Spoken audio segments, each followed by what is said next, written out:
Yo guys, wala nang intro. Ito, maggagawa tayo dito ng adjuster ng upuan. Yan o. Ito ang tinatawag na Pinoy Improvise. Kasi naputol na siya guys. Ito dapat diretso to.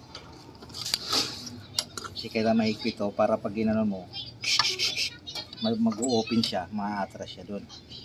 Ngayon, para di na tayo bumili, i-improvise na lang natin. Yan guys. Kailangan medyo mahigpit siya guys.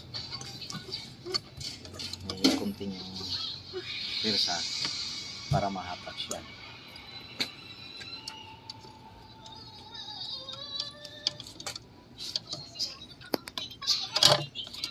Yung mga tinatawag na improvise ng Pilipino mga idol.